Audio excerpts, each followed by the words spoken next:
Links to previous episodes are given in the video description, so don't forget to like, subscribe and share the video. Love Against the Throne. Episode 22. Chapter 105. Gemma's POV. I sat in the office with Cassius for several hours. We worked our way through emails and phone calls as a team like we often did. I looked at the clock and realized it was nearly lunchtime. I had been munching on beef jerky but was still feeling hungry. My phone chimed, and I looked at it, seeing a text from Tiffany.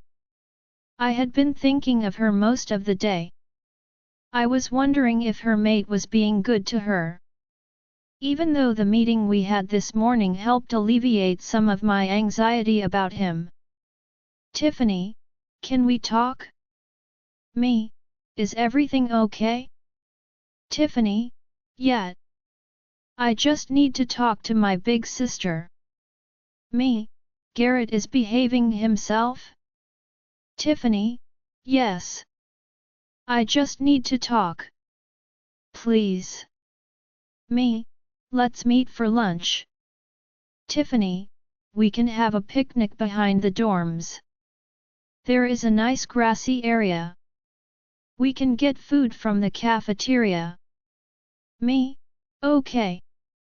I'll meet you in about 10 minutes in front of the dorm. 'Kay? Tiffany, thanks Gem. I set my phone down and looked over at Cassius. Cass, would it be alright if I have lunch with Tiffany? He turned his blue eyes on me. Is everything alright with her? I think so. She needs a big sister talk. A slight smile crept onto his face. It's alright, love. He clasped my hand. I'll see if Deke wants to have lunch with me. He's wigging out over Audrey. Audrey still hasn't popped yet. He shook his head. Not yet. That little girl is as stubborn as her father. He laughed. Deke doesn't come off as stubborn, though, I chuckled. Cassius rolled his eyes. That's because you haven't spent most of your life with him. I leaned over and lightly kissed his lips. I think we should have a special dinner for Tiffany and Garrett tonight and our parents. You know, to celebrate two families coming together. I like that idea, Cassius replied. I'll set it up. Do you think everyone will like steaks? I snorted. Are we werewolves or not? I kissed him again as he laughed. Then I got up from my seat and left the office. I waddled my way to the dorm slowly. By the time I saw my sister, I was feeling winded, and my feet hurt. Gemma. Are you all right? Tiffany asked with concern. I nodded. Yes, walking any sort of distance takes a lot out of me. Her shoulders fell. I am sorry. I shouldn't have asked you to walk this far. I placed my hand on her arm. It's all right, Tiff. I was still huffing and puffing. Just give me a moment to catch my breath, I said while sitting on a bench. My sister sat beside me. I feel bad now. Tiff quit, I said with mild irritation. I need the exercise. I held my belly as I was kicked by one twin and then the other. So, where is your mate? Oh, we talked for a while, and then he said he wanted to apologize to Ian. So we walked over to Alpha training. After Garrett apologized, he and Ian hit it off and then left me for Alpha classes. I laughed. That sounds like Ian. Well, what did you want to talk to me about? I asked her as my stomach growled. Let's get some food first. I don't want you to starve. She helped me to my feet, and we walked into the dorm towards the cafeteria. We got in line, and I drooled, looking at all of the food. I decided to get a giant burrito and some beans and rice. Oh man, this looks awesome, I said to the Omega serving the food. Of course, everything looks awesome to me right now. The Omega bowed and laughed. Tiffany got a salad and some fruit. Thank you for making me look like a pig, Tiff. I'm not the pregnant one, she said as we walked out of the cafeteria and towards the spot she picked out. She sat on the ground easily, and I just stared at the grass. I handed her my food and then eased myself down onto the ground.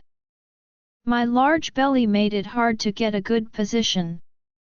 I am so going to regret this. I'll help you up, Gemma, she said as we dug into our food. So, I wanted to talk to you about being mated. Like what exactly? She took a couple of bites of her salad while pondering. How long should you wait before letting your mate mark you and well mate you? That's entirely up to you, Tiff. Some mark and mate right away. Some wait. It was nearly 2 weeks before I let Cassius mark me. But that was only because I was angry with him for separating me from Nikki. Yeah, I remember that. Poor Nikki cried for hours when you left. Jeremy, she paused and looked at her salad.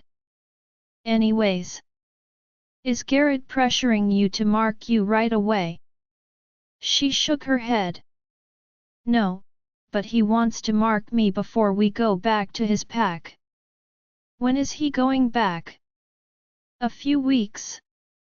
He wants to finish Alpha classes, and I want to finish Luna classes. But I want to be marked right away. I don't like how the other females stare at him. I want them to know who he belongs to. I laughed at that. He is quite pleasant to look at. Females are going to stare. Let them stare. Most of the females around here stare at Cassius. I try not to get overly jealous, or I would be angry all of the time. Tiffany sighed and set her food down. Does mating hurt? Well, if it's your first time, it will. But if your mate knows what he is doing, the pain won't last. Just like being marked hurts and then turns into pleasure. I shifted on the ground as my legs were getting numb. The twins started kicking like crazy. Then it felt like hands and feet were everywhere. What is wrong with you two? I said, looking at my belly. What's wrong? I think they are fighting in there, I said while wincing from the pain. I so cannot wait till they are out of me. So over this. She laughed. Well, at least you aren't stuck in bed like you were with Nikki. I took a deep breath. Well, there is that. I sort of want pups with Garrett right away. I don't know why, but I feel like I need to. She explained. Well, it's up to you guys. I wanted to wait a couple of years. But the law that says Cassius needs to have an heir before his 25th birthday meant I had to get pregnant right away. I totally love my pups. But I wish we could have waited. She sighed. Life is so complicated, isn't it? So, you are accepting Garrett as your mate. She smiled and looked towards the dorm with a dreamy look on her face. We had a good talk, and I have found myself already falling for him. His scent is so intoxicating, like cookies. That's what he smells like. She nodded. Chocolate chip cookies. What does Cassius smell like? I snorted, and my sister rolled her eyes. He smells like lavender and vanilla. I set my empty plate down and leaned back on my hands. This is a nice spot. Isn't it, though?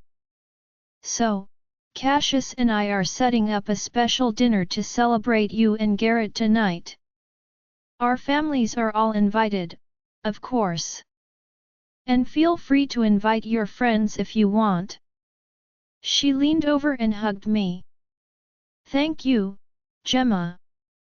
You are the best big sister. I reached my arm over to hug her back, but I ended up falling onto my back. I started struggling to get up. Tiff, I need your help. She started laughing as she grabbed my arms and tried pulling me up. You have to give a little, Gem. I whimpered as I flailed my arms and legs, trying to get up, but my huge belly was making it hard, and I felt my strength waning. Tiffany ended up falling beside me. She looked up at someone. Can you help me get my sister up? She asked as a pair of strong arms reached down and picked me up off the ground. I stumbled slightly as I was set on the ground. The arms caught me, and I looked into a pair of reddish-brown eyes. Thank you, Garrett, I said to my sister's mate as I backed away from him. He nodded at me and then smiled at my sister. I missed you. She blushed at him. I missed you too. He leaned down and kissed Tiffany's cheek before training his red eyes on me. I would like to speak with you, Your Majesty. Dude, seriously. You are my sister's mate. Call me Gemma. He nodded. Gemma. Lovely name. He gestured to a picnic table a few feet away. Let us sit and talk. Oh, goody, I mumbled as we walked over to the table. I sat on one side while Garrett and Tiffany took up the other side. Okay, I have a confession. I lied to you this morning, he started, and I lifted an eyebrow at him. He held up a hand. Let me talk. I lied when I said that my wolf was in complete control yesterday. He was only partially in control. Some of the things I said and did were my own words and not Cortez's. His explanation made Leonora growl in my head. Calm down, I told her. Let's hear him out. So you were in control when you hit me? He shook his head. Oh no, at that point, Cortez was at the helm. I am talking about what happened in the game room. I saw your brother with Tiffany in his arms, and I went crazy seeing another male touching my mate. I had no way of knowing he was your brother. So when you both kept fighting with me, it made me angrier and angrier. I did see your eyes flashing. I did not mean to disrespect you. It's just I have waited a long time to find my mate, and when I finally see her, I was not allowed to get near her. I lost it. And I want to apologize for that. That is not the kind of man I am. I do not believe in hitting females unless I am fighting them. That's good to hear, Garrett. And I accept your apology. I admire how protective you are of your sister even though you are heavily pregnant. Family is everything to me. It's everything to me also. So when my sister is trembling behind me, scared out of her mind, it drives me to want to kill the one causing her to be scared. Garrett looked at Tiffany with a sad expression. I never wanted to cause her to fear me like that. I didn't want what happened to Cassius's sister to happen to my sister. What happened to the king's sister? She was badly abused by her mate. He nearly killed her when they found out that their first pup was a girl. Garrett cringed. I am sorry to hear that. I couldn't imagine hurting Tiffany ever. And I would not get mad if our first pup was a girl. We could have 100 girls, and I would be happy, he said while looking at Tiffany with nothing but love in his eyes. My sister blushed. Well, maybe not 100. She giggled. Garrett, Cassius, and I planned a special dinner tonight to celebrate you and Tiffany. He smiled. That is very generous of you. I really wish my mother was here to meet Tiffany. He said sadly. She passed away 10 years ago in a car crash. My younger brothers were with her, and they survived, but she didn't. Though my youngest brother Devin is still sort of messed up. I am sorry to hear that. I couldn't imagine losing my mother. The breeze picked up, and I caught the scent of lavender and vanilla. I then noticed everyone scattered around us bowing. I turned to see my handsome mate walking towards us. He was still in his blue suit and looked like a dream as he stalked towards us. Garrett stood up from the table and bowed. Cassius snorted.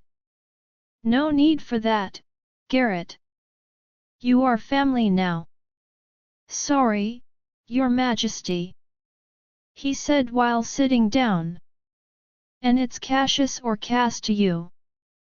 My mate leaned down to kiss the top of my head. How are you, love? Did you eat? Are you kidding me? She ate half the food in the cafeteria, Tiffany giggled. Shut up, Tiff. I snarled at my sister. I was just joking, Gem. She countered. That was not a joke. It was a low blow. I glared at her. Her blue eyes narrowed at me. Are you having a mood swing? No. I yelped. 'Cause it sounds like a mood swing. Tiffany rolled her eyes. Shut up. I stood up from the table and looked at Cassius. He and Garrett were exchanging awkward looks. I sighed and buried my face in Cassius's chest as tears rolled down my cheeks. Sparks flowed through my body as he stroked my back. Love, do you need a nap? I looked up at him. No, I sniffled. Sounds like you need a nap. I am not a toddler, Cassius. He shrugged and looked at Garrett and Tiffany. The Queen needs a nap, he said quietly to them. I scoffed and threw up my hands. I snarled and started to walk away with tears streaming down my cheeks. Gemma, Cassius called to me, but I ignored him. I almost made it a few feet before I felt terrible, so I turned and walked back towards my mate. I buried my face in his chest again and started sobbing. I am so sorry. He laughed softly and stroked my back. I know, love. I looked over at my sister and Garrett through my tears. Garrett was looking at me with wide eyes while Tiffany was smirking at him. I bet you can't wait to get Tiffany pregnant, hey? Cassius said to Garrett. We can wait, he squeaked out and glanced at my sister. I sniffled and looked at Tiffany. I'm sorry, Tiff. She shrugged. Whatever, Gemma. I know you didn't mean it. She stood up from the table. We are going to go hang out in the game room. Want to come? Yeah, I want to actually to enjoy it, Garrett chuckled. I shook my head. No, Cassius is right. I need a nap. They both laughed. Tiffany walked over to me, and we hugged. I then hugged Garrett and held him tight for a moment. If you ever hurt my sister, I will kill you, I whispered in his ear before releasing him. He gave me a pointed look as his eyes flashed from red to black. Understood. Tiffany narrowed her eyes at me and then looked at Garrett. What did she say to you? The same thing your father and brother told me. He smiled and grabbed her hand. We'll see you later. Dinner will be around 6, Cassius said to him as they walked away. He then looked at me. Let's get you some rest, my love. He wrapped his arms around me, and we walked towards the palace. I got tired halfway, so I let him carry me, and I fell asleep in his arms.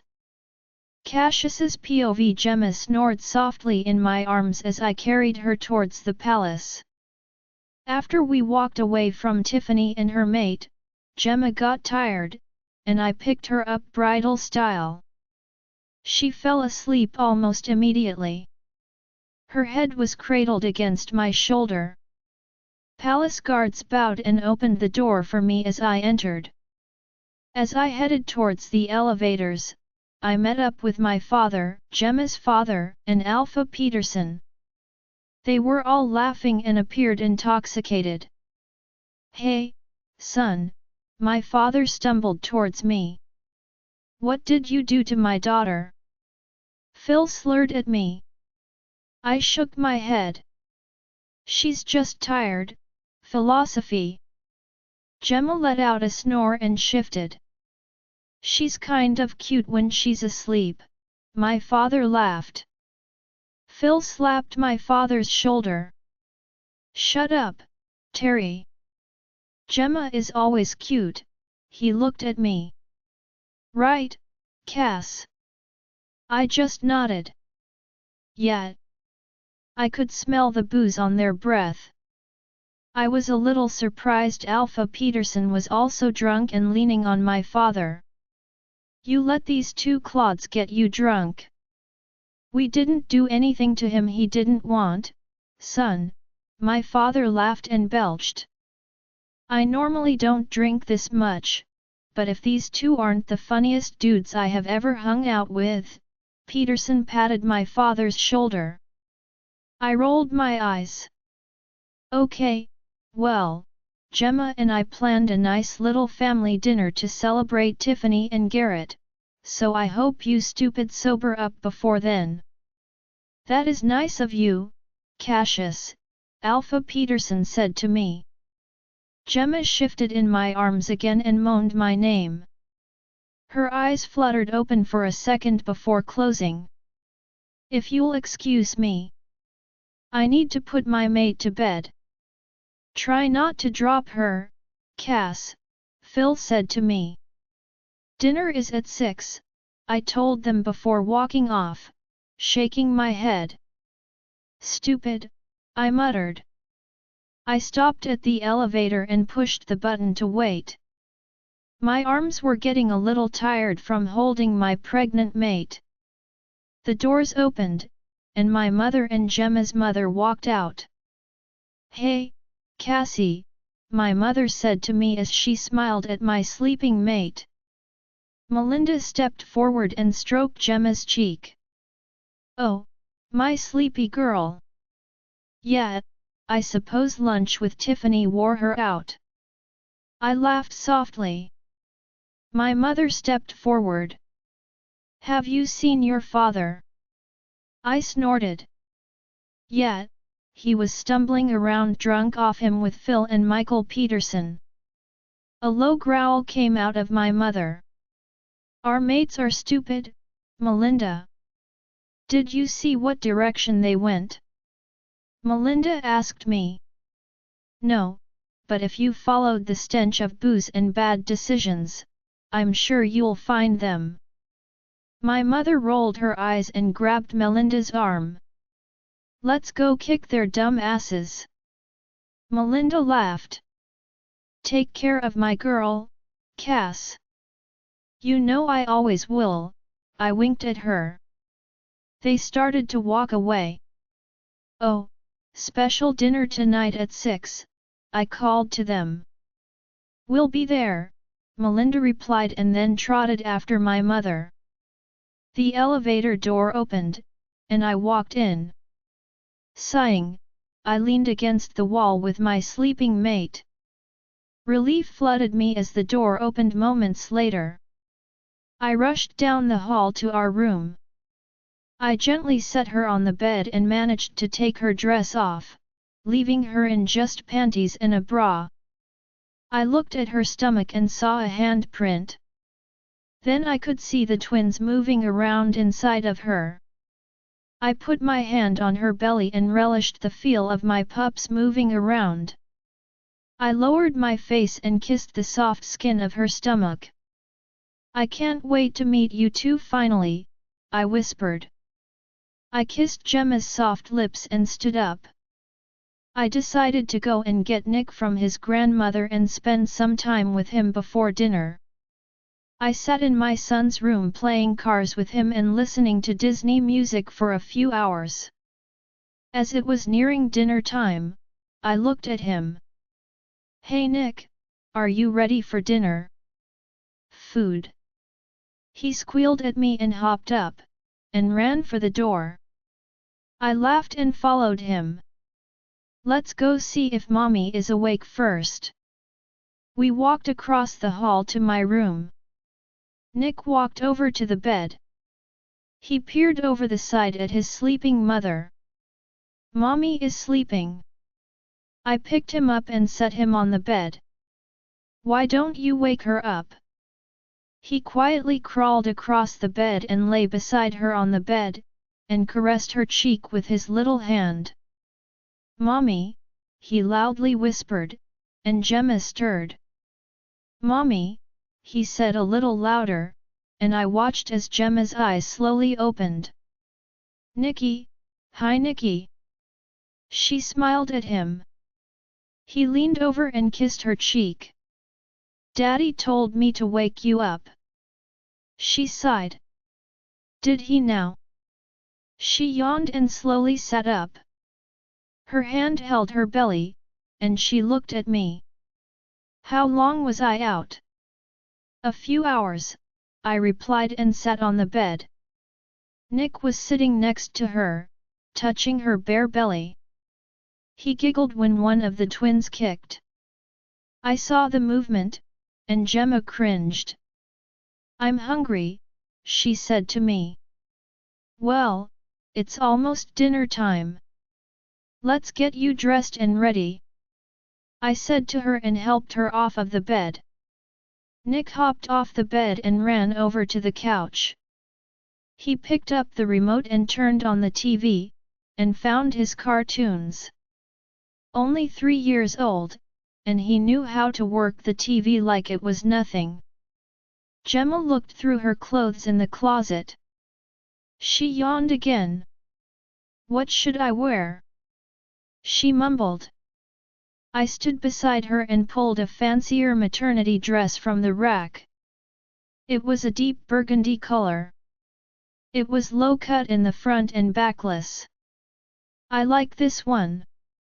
She shrugged and gently took it from my hand. I sat on one of the chairs in the closet and watched her get dressed. "Is that what you are going to wear?" I was wearing a white dress shirt and slacks. "Sure, or do you think I should change into something else?" "Well, you have dirt on your pants, and they are a little wrinkled," she explained. "I guess I'll change my pants." I pulled out a pair of dark blue jeans, and I decided to put on a black shirt. "Cass, I need help with my shoe," she said to me. Her violet eyes pleading with me. "1 second, love," I replied as I finished buttoning my shirt. I walked over and put on her shoes for her. Then I zipped up her dress for her also.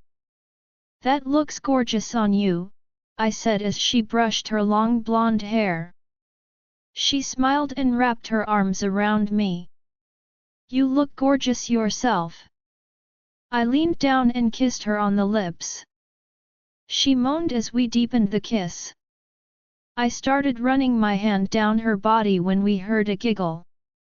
Nick was standing in the doorway of the closet, watching us. What are you doing, Nick? I'm hungry, Daddy. He replied and ran over to us. I picked him up. Well, then let's go get you some food. Nick looked at Gemma.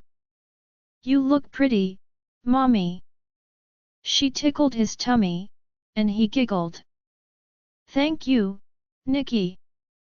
We walked out of the room together.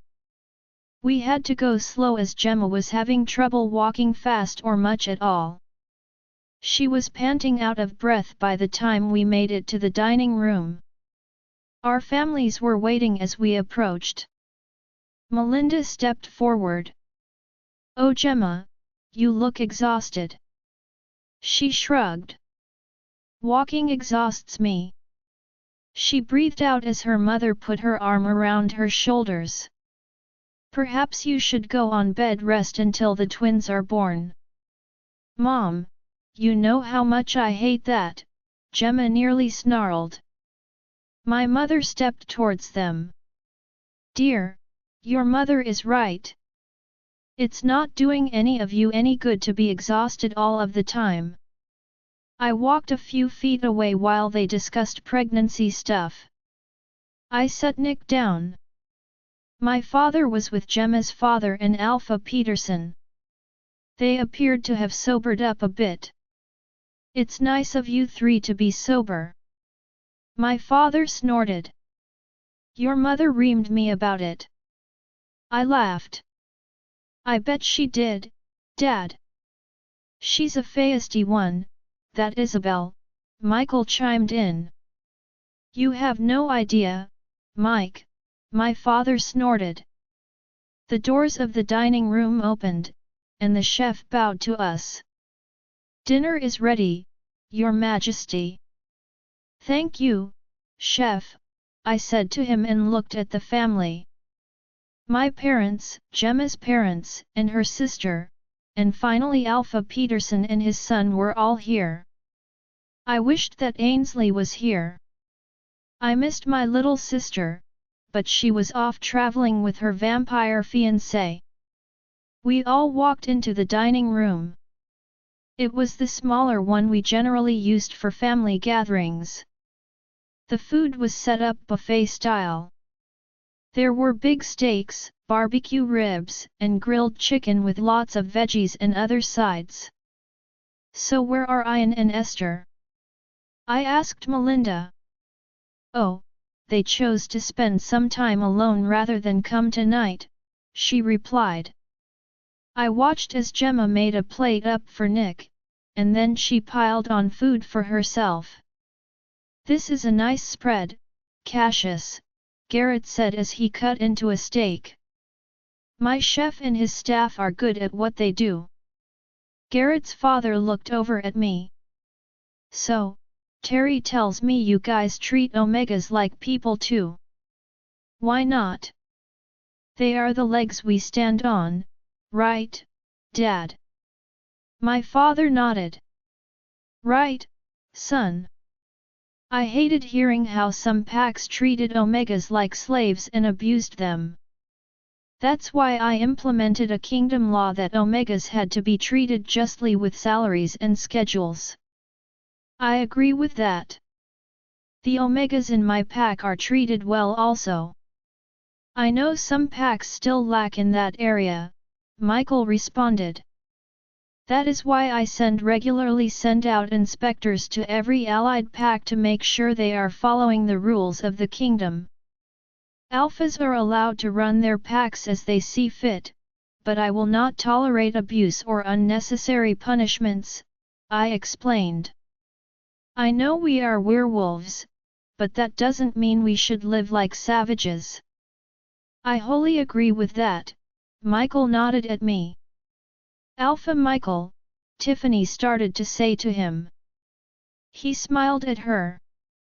Tiffany, you are my son's mate and future Luna of my pack. Please call me Mike. Garrett clasped her hand, and she cleared her throat. I want to train. I am not the fighter that my sister is, but I want to learn more. Of course you can train. I honestly have no idea where the rumor that we treat females came from. Michael glanced at Phil, who shrugged his shoulders. But that couldn't be further from the truth. The truth is we are a highly disciplined pack. Training takes up a lot of our time as I want my warriors to be at an elite level. We do have our fun, but I maintain a disciplined atmosphere. Some may call that military-like. Tiffany nodded as he spoke. That may take time for me to get used to. Tiffany, dear. We aren't asking you to change who you are, Garrett smiled at her. I know, but I also don't want to disappoint your pack if I don't measure up as their Luna, Tiffany said to him. Tiffany, you will be a great Luna, Melinda chimed in. You have always been diligent in learning from me about being a good Luna. You don't cuss and try to beat up everyone, Melinda glanced briefly at Gemma. What, Mom? Gemma nearly yelled at her mother. See what I mean? Melinda chuckled at Tiffany. We chatted some more among the families while we ate. Suddenly, there was a flash of light, almost like lightning, and Tuatha, the wizard, appeared in the room. We all jumped as he stepped forward, wearing his usual black cloak. Oh hey everyone, sorry to drop in like this. He mumbled and looked at me. He bowed. Tuatha, to what do we owe this sudden appearance? I asked him with a hint of danger. He shrugged and stepped towards the table, and picked up a piece of bread. He nodded at Michael. Hey Mike, good to see you again. Tuatha, the alpha responded. You two know each other? I asked. Tuatha shrugged. His mate was a half-witch and my granddaughter.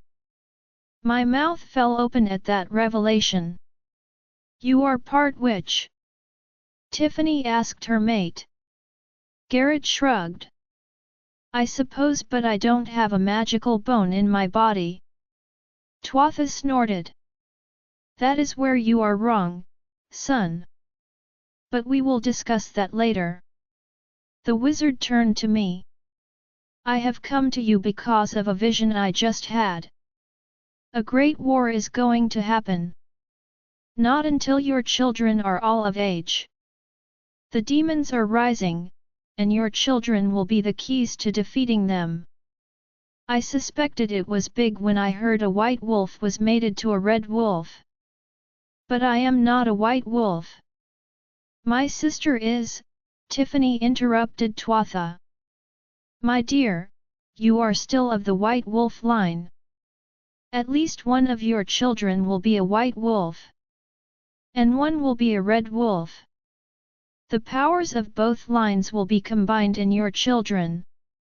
They will stand by their cousins to fight the demons. Everyone's eyes widened as the wizard spoke. And you are sure of all of this? I asked him. Cassius, Tuatha has never been wrong, my father interjected. Tuatha shrugged. I have been a little wrong, Terence. Rather, fate isn't always written in stone. It can be changed. But most visions I get are the truth. Everyone was quiet as he spoke. The food was momentarily forgotten.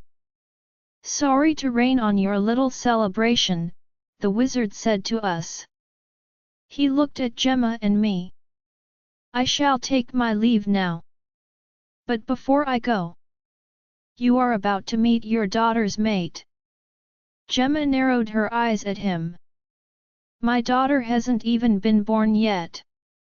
How can we meet her, mate? Trust me, your majesty. You will meet him soon. He is still a child himself and not what you will expect. The wizard said and sauntered over to the food. Mind if I take a rib? Go ahead, I responded quietly. He picked up a rib and started nibbling it. I will see you all soon. Good night, and with that, he disappeared. Everyone remained quiet for a few moments before the shock wore off. So, who's up for a family game night? My mother chimed in. We all looked at her. That sounds fun, Izzy, Melinda replied.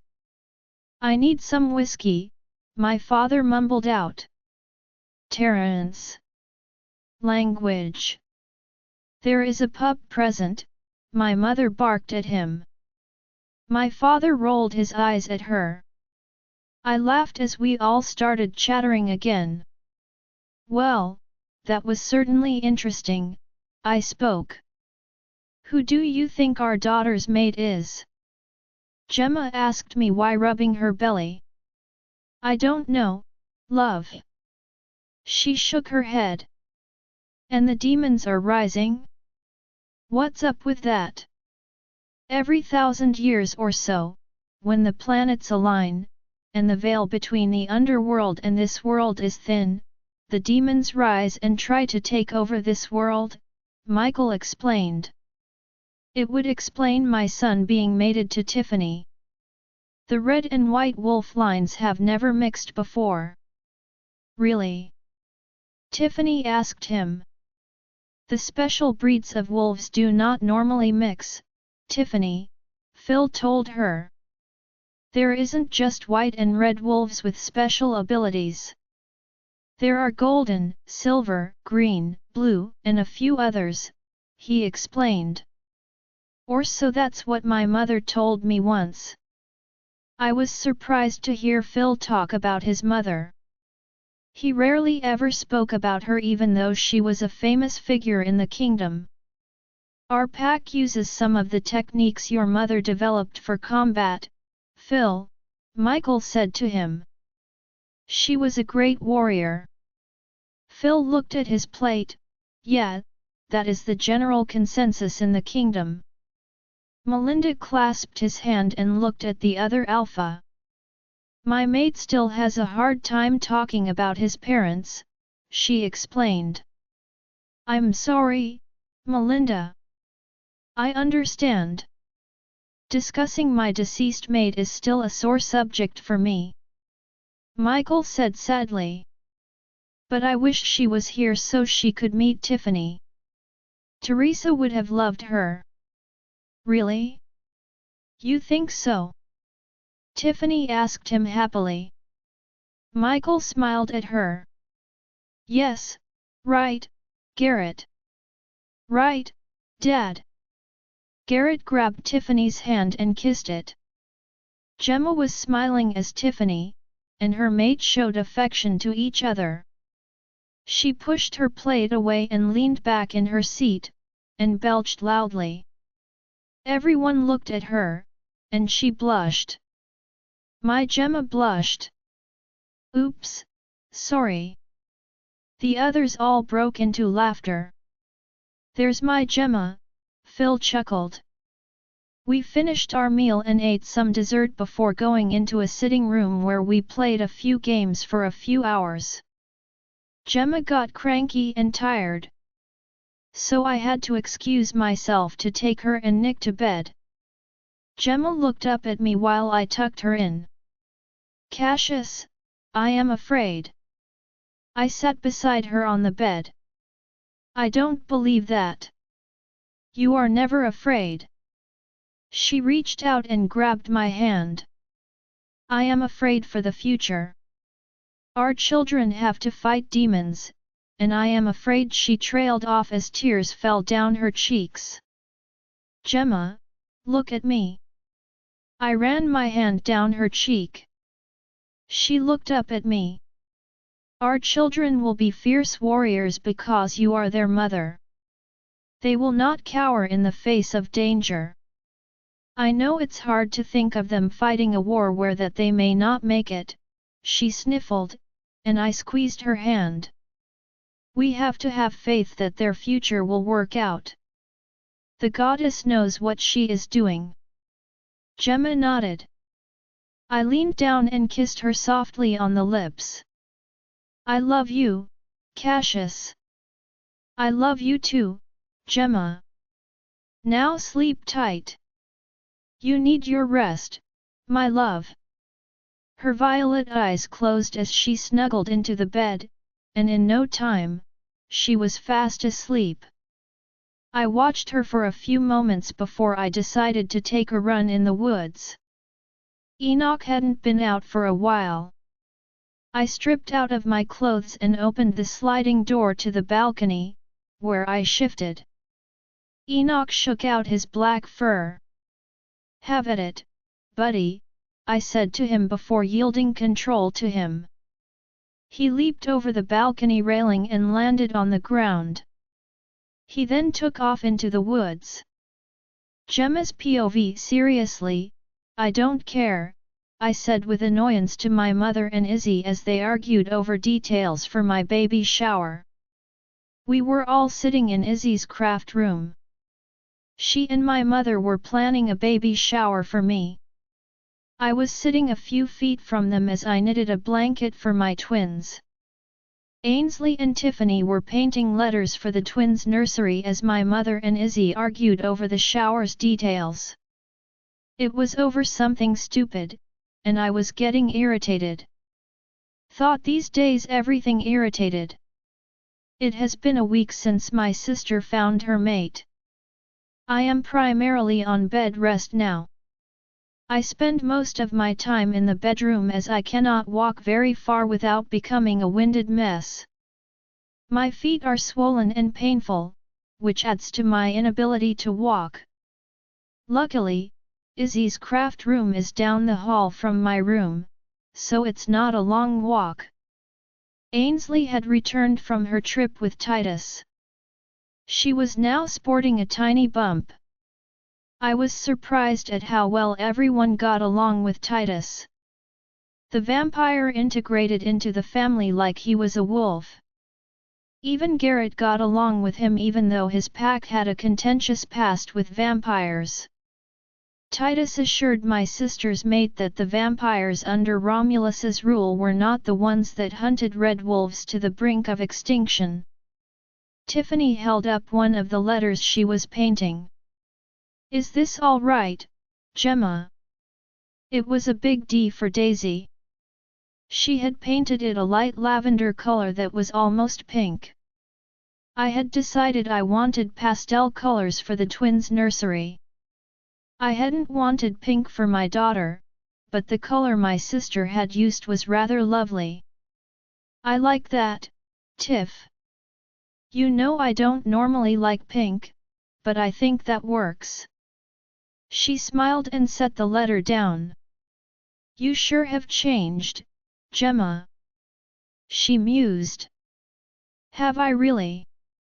Tiffany shrugged her shoulders. Like you aren't a totally different person.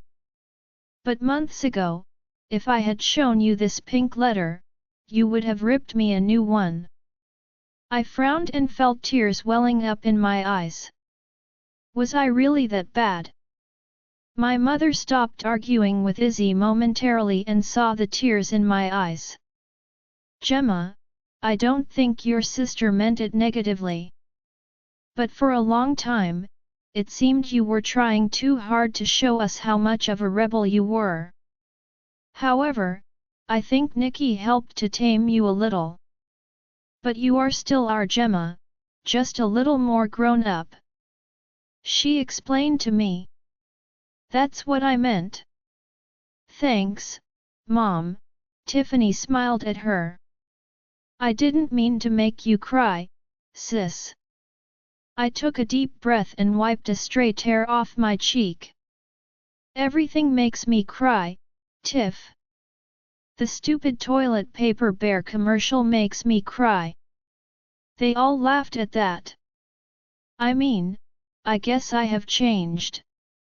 I still want to wear nothing but black and my band shirts and go to concerts. I still want to train to be the best warrior I can. But I have also started to enjoy wearing dresses and even makeup. My mother and sister's jaws dropped. Why you enjoy dresses? My mother said with a chuckle. Hallelujah! She raised her hands in the air. I rolled my eyes and went back to knitting. My mother and Izzy went back to arguing over shower details. I don't care what you have at the shower, just no pop music. They both looked at me. Gemma, we are not playing Slayer at your shower, my mother said to me. I will settle for oldies. Izzy snorted. I think she means music from our time, Melinda. That's exactly what she means, my mother said as she and Izzy laughed. Fine, we'll play oldies. Any other requests? I shrugged. I honestly don't know. Well, let us worry about it, dear. Izzy smiled at me. She immediately went back to arguing with my mother. No grandchild of mine. I tuned them out and concentrated on the blanket. It was a pastel mint color for Malcolm. I had finished a pastel peach one for Daisy. Ainsley leaned towards me. I have never seen our moms fight like that before. I glanced at my mother and Izzy as their argument got heated. I'll get my mom, and you get yours. She nodded, and I struggled to get off the chair I was sitting on. I tapped my mother on the shoulder while Ainsley went over to her mother. How about we take a break for lunch? I suggest. It was a bit early, but I was already starving. Izzy snorted. I think that may be best. Then I could go back to convincing Melinda that finger sandwiches would be better than barbecue at the shower. Ainsley and I rolled our eyes. What is wrong with barbecue, Izzy? My mom almost shouted at her. It's messy, Melinda. Izzy retorted. Okay, let's order lunch, I interjected. Fine, Izzy folded her arms. We can eat in my suite. We all moved into Izzy and Terry's suite and ordered lunch. I opted for some chicken carbonara pasta. Everyone else ordered sandwiches and salads. We mainly ate in silence when the food arrived. My mother and Izzy kept glaring at each other. They had always been good friends, but for some reason, the shower was bringing out hostility between the two. So, how about we do finger foods for the shower? Like chicken nuggets, tater tots, and stuff like that. I suggested. They both looked at me. We aren't children, Gemma. My mother snarled. I shrugged. But we are celebrating my children, are we not? It's the coming together of two families that have been allied for centuries. Finger foods are fun and not messy. We can have a few barbecue-like entrees along with the little sandwiches. Izzy glanced at my mother, and they were silent for a moment. You know, Gemma is right, Melinda. She began to list off finger foods to include, and my mother was agreeing. That was a good save, Gemma, Ainsley said to me. I think they are having trouble coming to terms with have to share their grandpups. I laughed. Good thing my mom gets Gracie all to herself, Ainsley giggled. Our mothers looked over at us. We can share the babies just fine, Izzy snorted. I rolled my eyes, and she growled. Gemma, don't disrespect Izzy like that. My mother scolded me. I looked at Ainsley and Tiffany, and we bust out laughing. Our mothers just glared at us. I can't wait to get pregnant, Tiffany declared. Garrett and I have been mating like crazy. I did not need to know that, Tiff, I said to her. She shrugged. Like I haven't heard you mating with Cassius, and you are quite the screamer. Tiffany. I barked and threw a breadstick at her. It smacked her in the forehead. She rubbed the spot and growled while picking up a potato chip and throwing it at me. I landed on my cheek. I was prepared to throw sauce-covered noodles at her when our mother stepped in between us. Girls? I can't believe the Queen and a future Luna are fighting like children. She scolded us. Tiffany started it, I mumbled. I don't care, you started it.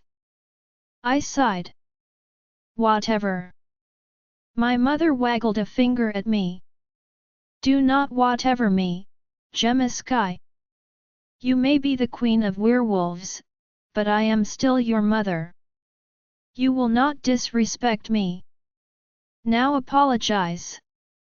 She glared at me with her hands on her hips. Sorry, Mom, I mumbled. That's better. Now hug you, sister. I looked at Tiffany and smiled slightly. I tried getting off the couch I was sitting on, but it was proving difficult. Tiffany sighed and walked over to me, and we hugged. Then she sat down beside me. Want to go to Luna class with me? She asked me. I shook my head. I can't walk that far. I'll go with you, Tiff, Ainsley interjected. I may not be a Luna, but I could learn a few things. She looked at Izzy. Do you think I'll be allowed to attend, Mom? Of course you will. If Sarah gives you trouble, then mind-linked me, and I'll come and set her straight.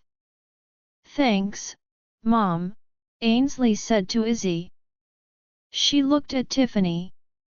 So is it okay if I join you? Tiffany nodded. She and Ainsley had become fast friends even after Tiffany asked Titus about the sparkling thing. We finished our lunch quickly. Ainsley and Tiffany went to Luna class. My mother and Izzy went back to planning the baby shower, and I opted to take a nap. I was waddling slowly back to my room when I became a little winded and propped myself against the walls. Moments later, his scent filled my senses as he picked me up bridal style. I looked up into his ocean blue eyes. My hero. I smiled at him. Always, love. He smiled back at me and placed a soft kiss on my forehead. He carried me into our room and set me on the bed. He sat beside me. Good news. Audrey gave birth to a healthy baby girl. I was just at the hospital visiting them. She is a beautiful baby, he explained. Oh, that's wonderful. I wish I could go visit them, I said, happy for Deke. Though I didn't spend much time with the royal beta, I had become good friends with him and his mate. Audrey said when she is well enough, she may bring Lila up to visit you. He smiled at me. Lila. I like that name. Cassius smiled. Daisy is better, though. He winked at me. So, how is the shower planning going? I chuckled. Okay, except for the few times our moms were ready to fight each other over small details. Wow, they always got along so well. He snorted. He kissed my forehead again. I have to get back to work. But I just needed to see you even if for a minute. He traced the back of his hand down my cheek and then leaned down to kiss my belly. The twins began to kick. Hey, pups! I ran my hand through his slicked back hair, messing it up as he spoke to my belly. They already love you so much, Cass. He looked up at me. They will only ever know my love for them. He kissed my belly one more time before kissing up my body and landing on my lips. Our kiss deepened as I allowed his tongue to explore my mouth. I felt the heat rising, and I wanted more, but it was too painful. I sighed sadly when he finally broke the kiss. I saw the growing bulge in his pants. Oh, no wonder you had to stop. He laughed. Yeah, I would have been at the point of no return. I could help you with that. My mouth still works. I reached up to unbuckle his belt. He put his hand on mine. It's all right, love. I really do have to get back to work. He stepped back from me. I frowned and folded my arms across my chest. Get some rest, love. I'll be back in a few hours with Nick. We'll order some burgers for dinner. He kissed me on the forehead. I love you. I smiled slightly at him. Yeah, I love you too, I mumbled. He laughed and then walked out of the room.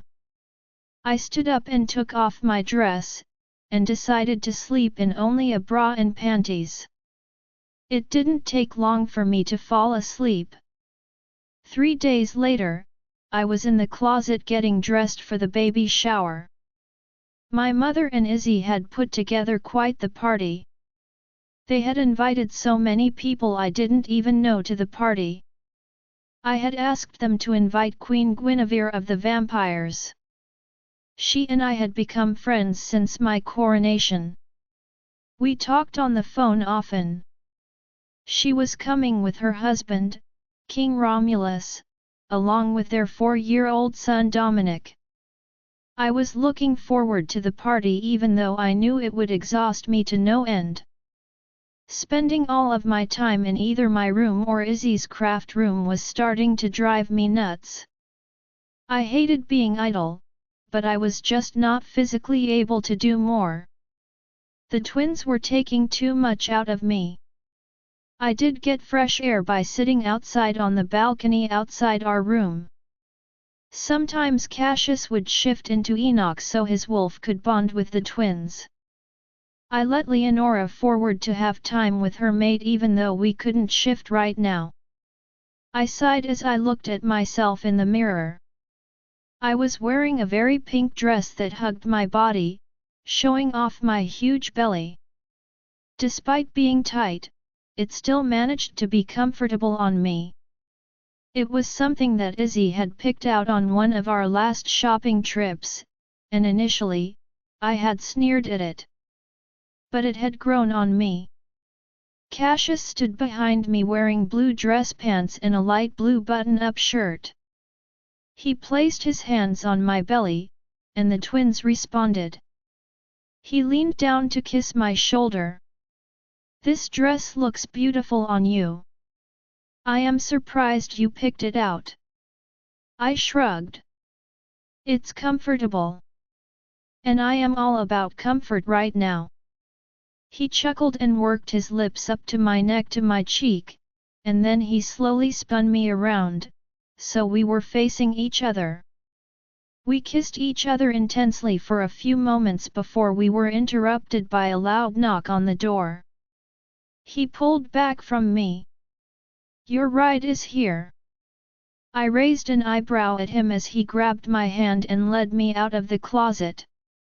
He opened the door, and we stepped out. There was one of those old lady scooters sitting there in front of Sam, my guard.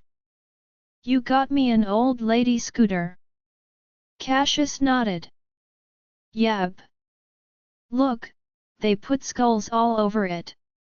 He pointed to it as Sam chuckled. I looked over the cart. It was all black with a little basket that was decorated with colorful skulls. Did you do this, Sam? Oh no, Your Majesty. This is the work of some of a couple of Omegas. Well, it is kind of cool. Be sure to thank them for me, I said as I sat on the scooter.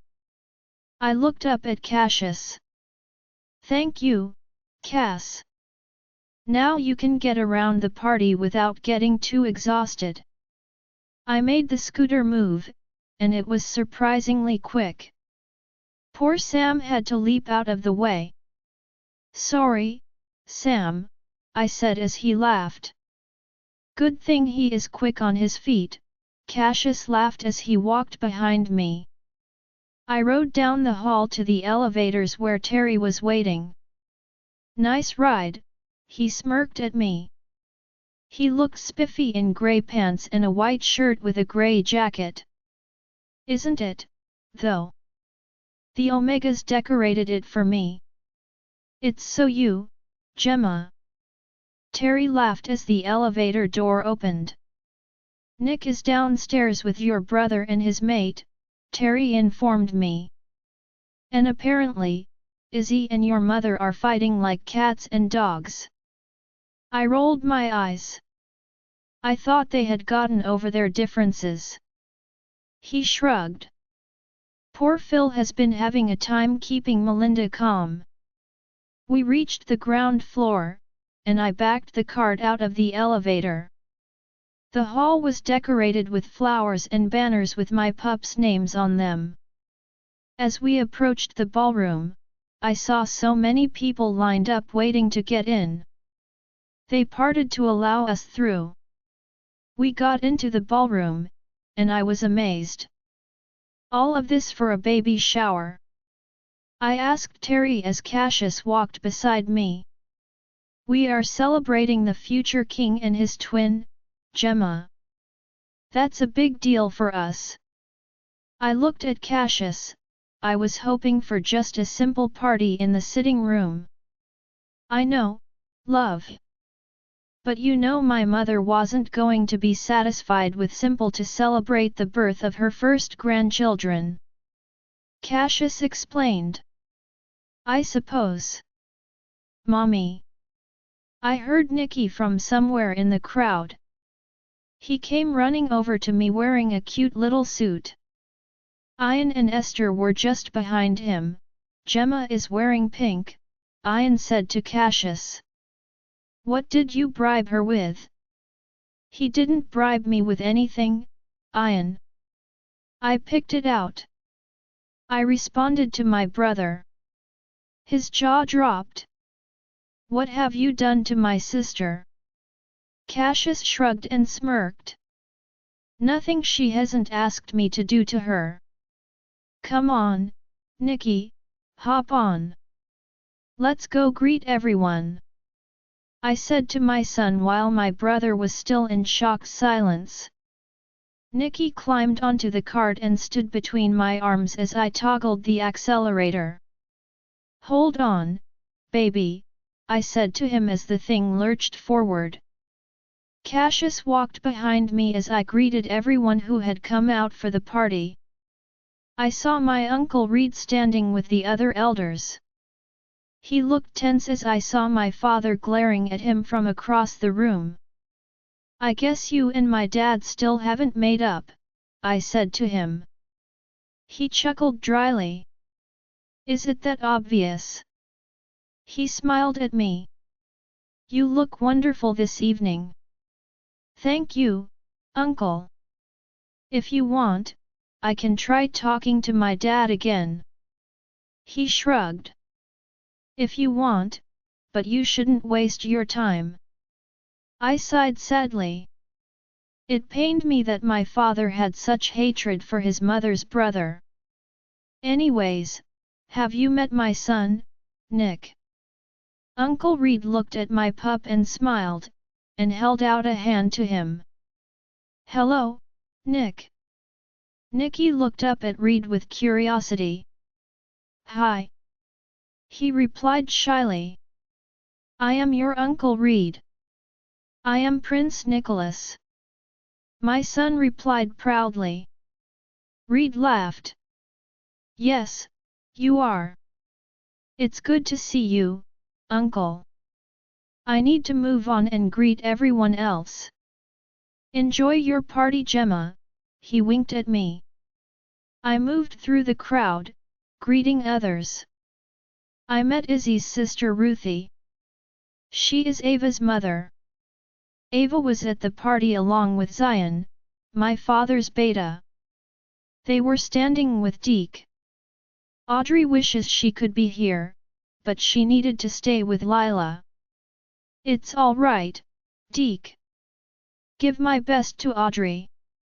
I spied King Romulus standing with the wizard Tuatha. The king of the vampires was dressed in an all-white suit which made him look like a ghost with his white hair and white eyes with pale, almost white skin. I stopped in front of them. Is Gin here? The vampire smiled. She is.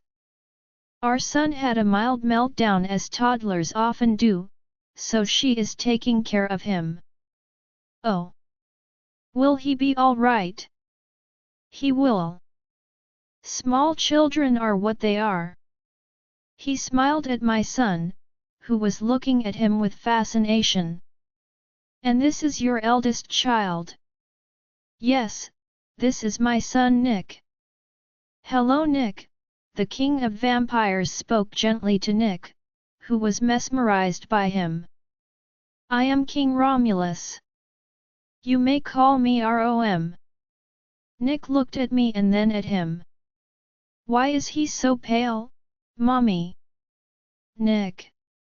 Do not be alarmed, Queen Gemma. I am not offended. The child should be allowed to express his curiosity. King Romulus knelt beside us and looked directly at Nicky. Child, we vampires are pale by nature as we do not spend much time in daylight. Nicky nodded at him. Do you sparkle? The king of vampires let out a raucous laugh. Only if I dump glitter on my head. Nicky giggled at him. You are funny.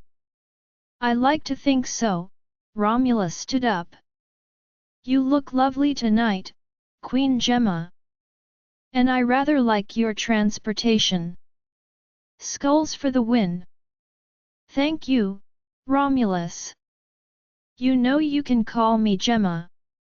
I looked at Tuatha. The wizard was standing silently as I spoke with Romulus. He was wearing his usual crushed velvet black cloak while his white beard hung down almost to his knees. So, do you have any new visions you wish to share tonight? The wizard shrugged. No, but the night is still young. He smirked at me. Well, I better get on up to the big table and get some food before these two start kicking, I said as my stomach growled. Nicky giggled as the scooter lurched forward, and he nearly fell. He braced himself against my stomach. I parked the scooter and let Nicky off. Cassius helped me to my seat at the table. Nicky sat beside me. The food was being served by Omega waiters dressed in either peach or mint suits. They looked comical to me. One stood in front of me with a tray of chicken nuggets. They looked so ordinary in this fancy setting. I held up Nicky's plate as the waiter served some for him. Thank you, I said to the Omega as he moved away.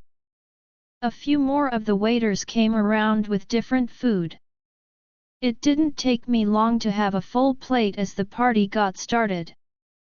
While we were eating, Izzy and Terry stepped up to the microphone. Good evening, everyone. I want to thank you all for coming out to celebrate the forthcoming birth of our grandchildren. The future king of Lycanes and his twin sister who no doubt will make us all proud, Izzy said to the crowd, who politely clapped. I looked out at the various tables and saw Guinevere with her young son Dominic walking over to her husband. Romulus was sitting with Tuatha and a few others as Guinevere joined them. Dominic looked towards me with wide eyes, and I suddenly felt uneasy as one of the twins began to move around. Then both of them were moving and kicking. I gasped out in pain as Izzy was speaking. Cassius looked at me with concern. "Love, what is wrong?" I had my hand on my belly. "I don't know. The twins are kicking a lot." I sighed as he placed his hand on my stomach, and they seemed to calm. Izzy and Terry were looking back at us. Terry stepped towards us. "Is everything all right?" I think so. "The twins are just very lively tonight," I replied to him. Sighing, I pushed back my seat and stood up. "I need to walk." Luckily Izzy had finished her speech. Cassius went to retrieve my scooter. "No, Cass. I just think I need to walk on my own feet." "Need me to come with you?" I shrugged. "If you want." He linked his arm with mine as my parents walked over to me. My mother clasped my other arm. "Are you all right, Gemma?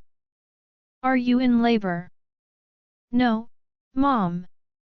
They are just moving around a lot," I told her. She sighed and looked at my father. "Perhaps you should sit down." "Mom!" I barked at her. "I have done enough sitting.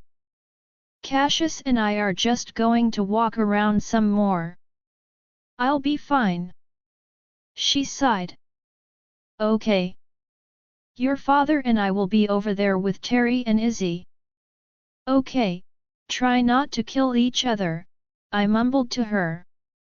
My father started laughing at that, and my mother growled lowly. "Come on, Melinda." Gemma said she is fine.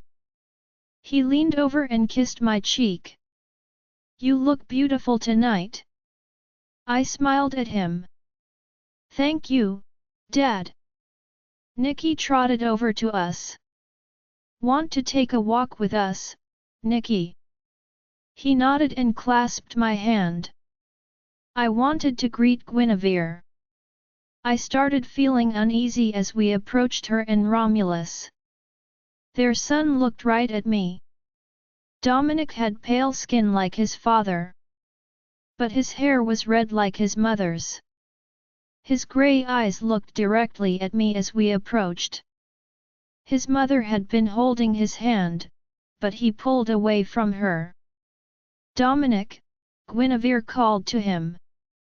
He ignored her and ran straight for me. Guinevere and Romulus were right behind him.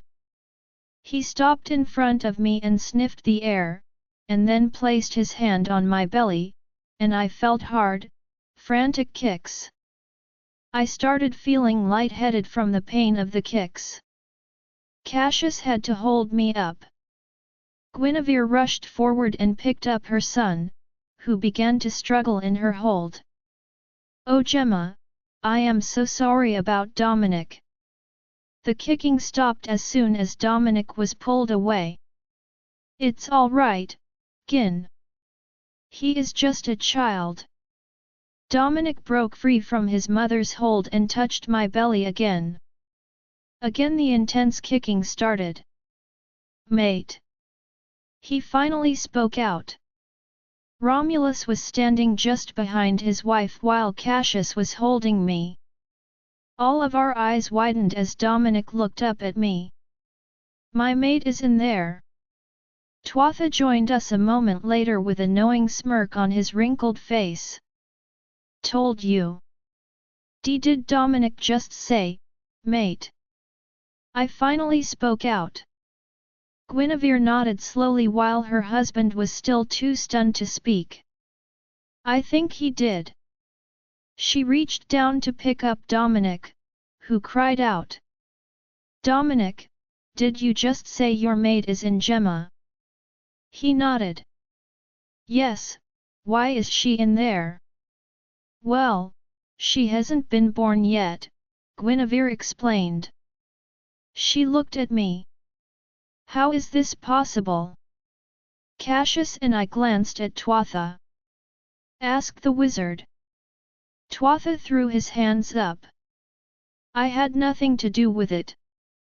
I was just repeating what I saw in my vision. Blame your goddess. I took a deep breath. Cassius blinked his eyes. So, my daughter is going to be mated with a vampire. He nearly growled. I'm not much happier at this outcome either, Cassius, Romulus said to him. But my son is not a full vampire. He is still half-wolf. His wolf has already been speaking to him, Guinevere chimed in. I looked at Dominic, who was crying as his mother held him tight. Hi Dominic, I spoke to him as he trained his grey eyes on me. What is your wolf's name? He sniffled as he stopped struggling in his mother's arms. He calmed a little as I spoke to him. His name is Bori. He replied. It's Boreas, Guinevere responded. Dominic calls him Bori. I laughed and placed my hand on my belly. Aurora and Boreas. Could Selene be any more on the nose with that combination? I chuckled. Guinevere set Dominic down. He looked longingly at my belly. I gently took his hand and placed it on my belly. Her name will be Daisy, your mate. He smiled as I felt the kicks within me again. I exchanged a soft look with Guinevere as the males were still stuck in their anger to say anything. I looked at Cassius. Please don't be angry. The goddess knows what she is doing. If she feels Daisy being mated to a hybrid is what is needed, then we have to have faith that she knows what she is doing. Cassius took a deep breath I know he was holding. You are right, love. He looked at Romulus. You will not take my daughter from me. The Vampire King rolled his eyes at my mate. I have no intention whatsoever to take your child from you, Cassius. I may not be a follower of your goddess, but Tuatha here has mentioned that the demons are rising and that my son would be a key in saving the world from them. So, I guess mating him to a white wolf was something she felt was necessary, I said out loud. This is only the first cross-species mating. There will be more, Tuatha explained. So, we will have to work this out between us, Romulus said to me. Since they are both very young, we won't be taking either one from their families. When they are older, we will work out visitation between them. I agree with you, Romulus, I said to him. Me too, Guinevere nodded. Cassius took a deep breath. If that's the way it's going to be, then that is what we will do, he looked at Romulus. Would you and your wife like to stay a couple of days so we can discuss this? I think we will, Romulus replied to him. He held out his hand to Cassius. Family. He laughed. Cassius clasped his hand. Family. My parents and Cassius's parents were walking towards us. Hey, what's going on? I felt Cassius's anger a moment ago. Terry asked. Everything is fine, Dad, Cassius replied. Are you sure? My father stepped forward and shot an uneasy glance at King Romulus. I think my wife and child and I shall take our leave now. We will see you in the morning, Romulus said to us. Yes, meet us for breakfast, Cassius said to him. We have much to discuss. The Vampire King nodded and then took his wife's arm and picked up his son before disappearing into the crowd. Tuatha had disappeared too. So, what are you guys discussing?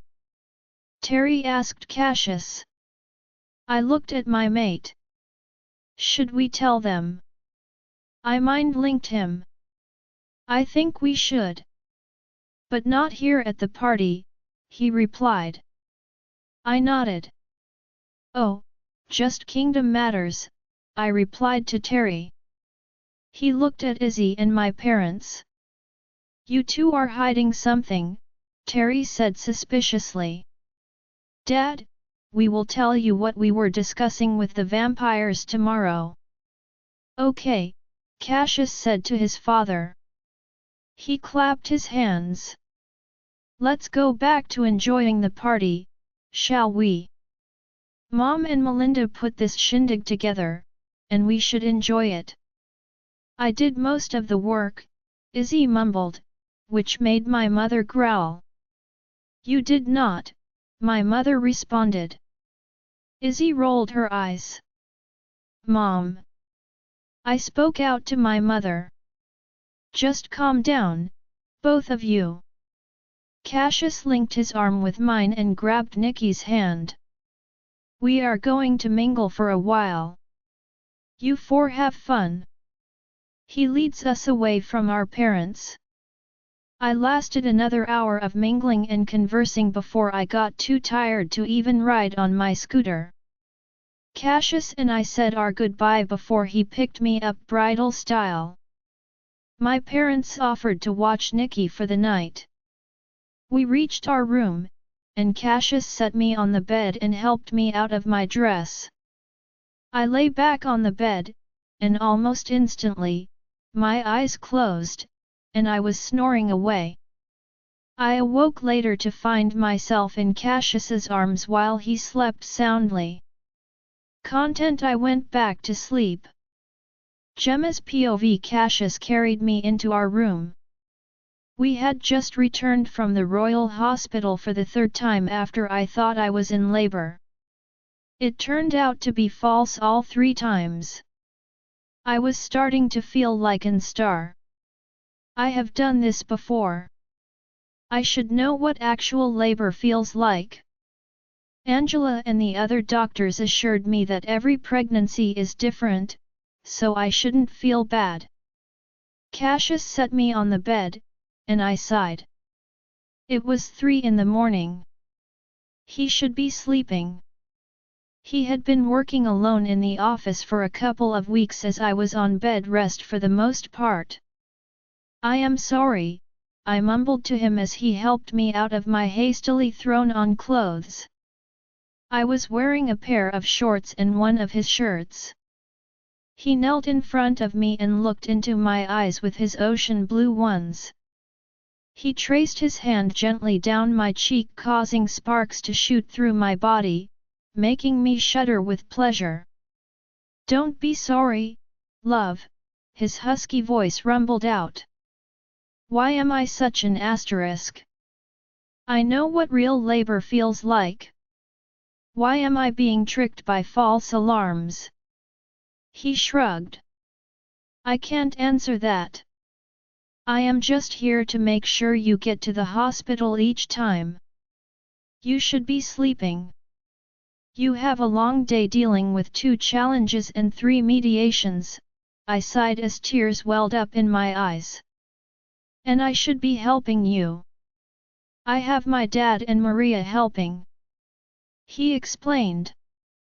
Maria was more or less covering for Deke, who was still celebrating the birth of his daughter. Terry was just bored, I think. I feel so useless, I cried as tears fell down my cheeks. He sighed and picked up a tissue from the box on the end table. He gently wiped my tears off. You are not useless. Please stop saying that. The babies will come when they come. He gently placed his hand on my belly. Now, let's get you ready for sleep. I stood up and pulled the sheets on the bed down, and laid down. It took me what felt like minutes to adjust myself to be comfortable enough, which didn't happen as every position hurt at this point. Cassius lay on his side, giving me a sympathetic look. I know he wanted to do more. He helped tuck in the extra pillows I had on my side. He leaned over and kissed me. "Good night, love," he whispered as I snuggled down on the bed. It didn't take long for him to fall asleep.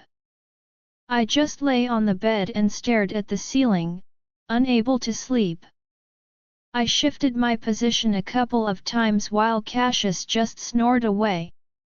I whimpered and groaned a few times till his snoring stopped. "Love, please get some sleep," he mumbled. "I can't get comfortable," I whined. He sighed and looked at me with his blue eyes. I could see the fatigue in them. I wasn't getting much sleep lately, and that meant neither was he. "Try." "I am trying, Cassius," I snarled at him with a little too much anger. I started crying again as there was a sharp pain in my back. I growled in frustration and threw the pillows on the ground. Cassius was lying on his back with his hand over his eyes. I knew he was frustrated too. "This is your fault, you know." I know. "It's all my fault," he mumbled. I started getting out of the bed, whimpering and grunting in frustration the whole time. "What are you doing?" he asked. "I'm getting out of bed," I replied with another growl. "Why?" "Because I can't sleep, Cassius. It's affecting your ability to sleep, so I am going to go sit on the balcony." I finally managed to sit upright and swing my feet over the edge of the bed. I stood up and started walk towards the sliding glass doors. Cassius stood in front of me. "You aren't going outside like that." I was wearing only a pair of panties and a bra. I folded my arms. "No one is going to see me, Cassius. I don't want to risk it. At least put on a robe." I rolled my eyes and turned to walk into the bathroom to grab my robe. I put it on, but it wouldn't tie in the front, so my belly was still sticking out. I didn't care and tried walking out again, only to be stopped by my maid again. "What now? Can't you take a blanket and fully cover yourself?" he said to me. For sakes," I growled. "It's 3 in the morning. No one is sitting with a telescope looking at our balcony, Cassius. Please, Gemma," he pleaded with me. I sat on the bed in a huff and folded my arms. "I just want to go out and sit on the balcony because I can't sleep, and you need to sleep," I start crying as I spoke. "But you won't let me go out because you are a big dumb male," I was now blubbering almost incoherently. "It's your fault I am like this." He sighed heavily. "Just go sit on the balcony, Gemma," he mumbled while pinching the bridge of his nose. I sniffled and stood up. He handed me a couple of tissues as I waddled past him. I got outside and sat with my legs propped on one of the loungers. I glanced back in the room, and Cassius was lying down facing me. He looked exhausted, and now I felt guilty for crying and calling him dumb. Tears fell down my cheeks again as I looked up at the stars. I placed my hand on my belly, and the next thing I knew, I was being awakened up by Cassius. I opened my eyes, and the morning light was painting the sky pink. I looked at him through blurry eyes. Did I sleep out here all night? What time is it? He was still in his boxers. It's nearly 6 am. Why did you wake me? I don't like you sleeping out here, when the palace is waking up. I rolled my eyes at him again. I mumbled as I struggled to get out of the lounger. He reached down and helped me to my feet. I'm sorry, love. Call me insecure. I just don't want other males to see my mate, he said as he helped me back into our room. He let me go, and I waddled my way over to the couch and sat down. Gemma, he called to me as I ignored him while turning on the TV. Gemma, talk to me. Don't be mad. I am not mad. I am irritated. I turned to him. I finally get some good sleep, and you woke me up because you are insecure. I shook my head. He sighed. I have to get dressed. Whatever, I mumbled as I flipped through the channels on the TV. I didn't know what I wanted to watch. I finally settled on Chopped. My stomach rumbled as I watched it. Cassius came out of the closet in one of his 3-piece suits. They should be bringing breakfast up shortly. I'm going to go get Nick up, he said to me as I admired his look. I smiled as I looked him up and down and took in his scent. He smiled back at me. It's nice to see you smile this morning, love. Turn around and show me your butt. He chuckled and turned around at me. That's my man. He turned back to me. I'm glad at least I makes you smile. He leaned down to kiss me. We held the kiss for a moment, and then there was a knock on the door. We both sighed as he pulled away and answered the door. Thank you, just wheel it over to the couch, please. He instructed the female Omega delivering our breakfast. The female Omega rolled the cart towards me as Cassius exited our room. She bowed to me and picked up the TV tray I had been using to eat off of. How are you doing this morning, Your Majesty? She asked me. As well as I can be, I replied, trying not to let my irritation come through. I wasn't irritated with her. I was annoyed with everything. She set my breakfast on the tray and poured juice into a glass. I looked down at the steak and eggs and licked my lips. You can leave the king's food on the cart. He can serve himself, I told her.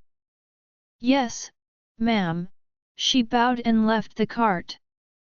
She walked out of the room, closing the door behind her. I dug right into my food and sipped my juice. I was almost done with my food before Cassius finally walked back into the room with a giggling Nicky on his shoulder. He set my son down and looked at the cart. Sorry, I didn't wait, I said with food in my mouth. He shrugged and fixed Nicky's plate, and set it on the coffee table. He then grabbed his food on it. We ate in silence. So, you are going to help my mother plan my birthday party today? I nodded. Yeah, I can't do much, but I'll try. I feel bad I can't do more. Quit doing that to yourself, Gemma. You are due to give birth any day now. We all understand that you can't do as much as you'd like. No one is faulting you for that. I set my fork down. I know, Cassius. But I am an active person. I do not like sitting around doing nothing. He took a sip of his coffee. You are not doing nothing. You are carrying our pups. They need you to be strong. I sighed. Fine. I'll take Nick down to pup care, he said to me. He is excited because today is music day, I told Cassius. Nicky had grown to like playing with various instruments. His therapist said it was good for him. I thought maybe when he got older, I'd sign him up for lessons on whatever instrument he wanted. What instrument are you going to play today, Nicky? I asked my son. He looked back at me. Drums. He squealed and jumped up from the floor. He had syrup on his face from the pancakes he had been eating. Come here, I said to him and beckoned him towards me. He stepped towards me, and I gently wiped the syrup off his little face. My sweet boy doesn't need syrup on his face. I leaned down to kiss his forehead. Are you ready to go, Nick? Cassius asked. Our pup nodded. Yes, Daddy. Cassius picked him up. We are heading out, love. Mom should be here shortly. Just try to relax. He leaned down and kissed my forehead. Give you Mom a kiss, Nick. Nicky kissed the top of my head. Bye, Mommy. Bye, baby. Be good at pup care. He waved as Cassius carried him out of our room. I sighed, pushed the tray aside, got comfortable on the couch, and watched my show until there was a knock on the door. The female Omega from earlier bowed her head. I am here to gather the dishes, ma'am. Okay, I replied to her with a smile. I was still only wearing my thin robe with only my undergarments under it. I had a pillow over my bare stomach, so I was mostly covered. The Omega quickly cleaned up the dishes. She looked up at the TV and smiled. She shook her head. Sorry, she mumbled. Sorry for what? I asked her. I shouldn't let myself get distracted by the TV. I need to do my work. I sighed and looked her over. She was young with blonde hair and blue eyes. She looked at the ground as she gathered the dirty dishes. It's all right. I won't get mad at you for glancing at the TV. Do you like Chopped? She nodded. Yes, Your Majesty. It was my grandmother's favorite show. We used to watch it together a lot. She passed away last year. I am sorry to hear that. But please don't feel guilty about acting human in my presence. You can look at the TV. You can stand there and watch until the next commercial break. I have other work I have to get to. But thank you. I smiled at her as she finished up with the dishes and placed them on the cart. I shifted on the couch and hissed at the sharp pain in my back. The Omega jumped. Are you all right? She asked with alarm. It's fine. Just lots of pain. She placed her hand on her chest. Good. I hope the royal pups come soon. Everyone is excited to see them. Any day now. I snorted. She bowed. Is there anything else I can get for you, Your Majesty? I pointed to the fridge by the desk. I hate to ask, but could you get me a can of Sprite from there? She nodded and trotted over to the fridge and walked over with my soda. Anything else? No, thank you. I opened the can and took a sip. What is your name? She hesitated. Irene. She replied. Well, have a good day, Irene. You too, Your Majesty.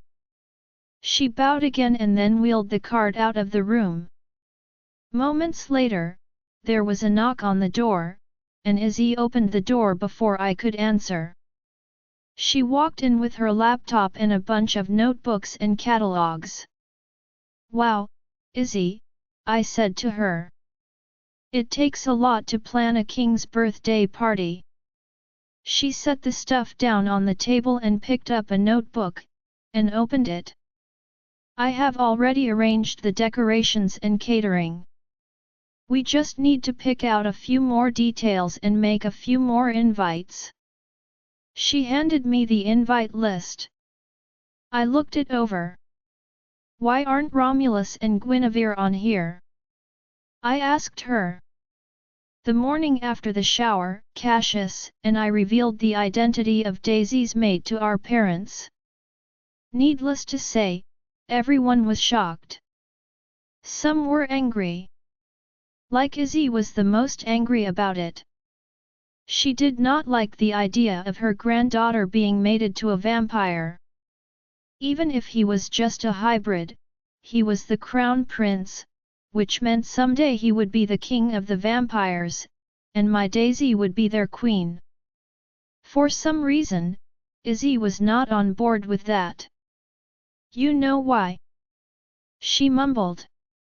"Izzy, are you still mad about what happened?" She gave me a stern look. "You know I am. You two just went right along with the vampires and don't even consider anything else. Izzy, it wasn't the vampires that made the decision. It was the goddess. She paired Daisy with Dominic. Twatha told us we would meet her mate soon, and we did.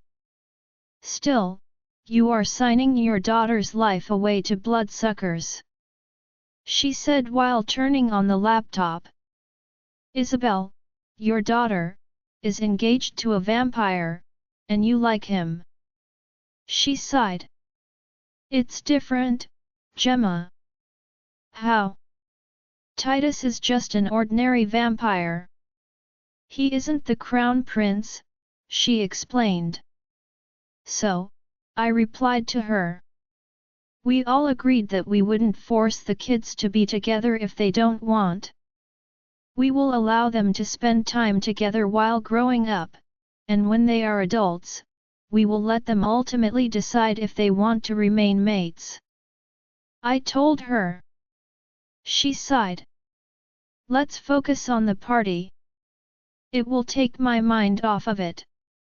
She clicked a few things on the computer. We spent about 20 minutes going over details of Cassius's party. "What gift should I get him?" She shrugged. "Well, you are making his offspring. So give him those for his birthday." She laughed. I snorted. "Seriously, Izzy?" "What?" "I predict those pups will be born the same day as Cassie's birthday." "That's like 5 days away," I whined. "I don't want to be pregnant that much longer." She rolled her eyes. "Those pups will come when they come, dear. They are stubborn like their mother." I stuck my tongue out at her, and she laughed. I shifted myself on the couch. It was only around 10 am, and I was sort of bored with the party planning. Ainsley had said she would come to visit me this morning. Right on time, there was a knock on the door. "Come in," I shouted, and Ainsley walked in. She looked cute wearing pink overalls with her brown hair in pigtails. "You look adorable, Ans." She smiled and walked over to us. She kissed her mother's cheek. "What are you two up to?" "We are planning your brother's birthday party," Izzy replied. "Oh, what have you done so far?" Ainsley asked. Izzy closed her laptop. "We are pretty much done. I just have to go finalize a few things." She started to get up from the couch. You two have fun. She began to walk out of the room, and a sharp pain shot through my body. I cried out loudly, causing Izzy and Ainsley to freeze. The pain shot through my lower back, and it truly felt like a contraction. I managed to say, "Gemma," Ainsley squeaked out in alarm. "Is it time? Are they coming?" I panted as the pain subsided. I think so." I breathed out. Izzy had placed her stuff on the table and had her eyes glazed over. "I just mind-linked Cassius. Are you sure this time?" I shook my head as more pain shot through my body, making me scream. Tears welled up in my eyes as I held my belly. "I don't know," I whined as the door of the room burst open, revealing my very alarmed mate. "Is it time?" he shot out. "Are they coming?" "I think so." I wasn't entirely sure. The 3 false alarms were making me doubt myself. "Well, I am taking you to the hospital anyway." He responded and picked me up, and ran out of our room. The pain subsided as we neared the hospital. Once we finally reached it, I was just numb. He carried me into the hospital, and Angela was standing by the front desk. "She's in labor," Cassius said in a panicked voice to Angela. I sighed as I hadn't felt any more pain. "I think it's another false alarm." Angela smiled. "Well, let's check you out anyways." She beckoned us down the hall and into a room. Cassius set me down on the bed as Angela examined me. "Are you feeling any more contractions?" "No, they stopped about halfway here." I folded my arms as I felt dumb again. How do I not know the difference between false and real labor? I mean, this isn't my first pregnancy. Angela sighed and sat on a stool beside the bed. "I told you before. Each pregnancy is different." "Okay. The pups are just taking their time arriving. They need to hurry up and arrive." "I am so over this," I snarled. Angela laughed. "I know. We all know." My shoulders fell. Have I been that horrible about it? "No, I think everyone is just as anxious as you're too." She looked at Cassius. "You can probably take her home now." "I don't think she is in labor right now." He sighed. "Thank you, Angela. Sorry about all of the false alarms." She shrugged. "It happens, Cass." She patted his arm. "Both of you need to relax." He leaned down and picked me up in his arms. I sighed as I hated being carried everywhere like a pup. "I know you don't like being carried everywhere. But you also can't walk far before I have to carry you anyways." 10 minutes later, we were back in my room.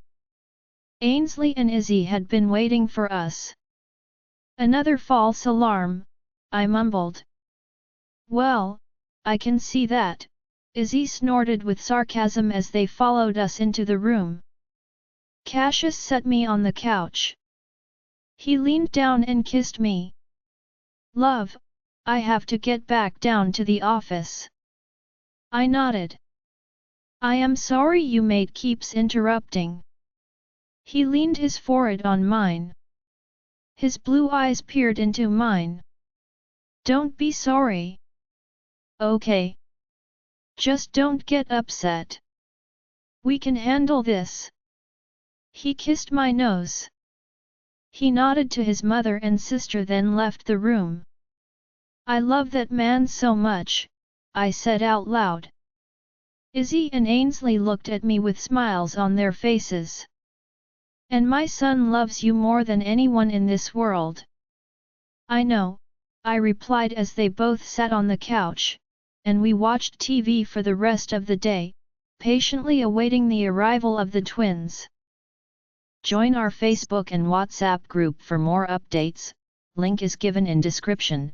Rest audiobook will be continued in next episode.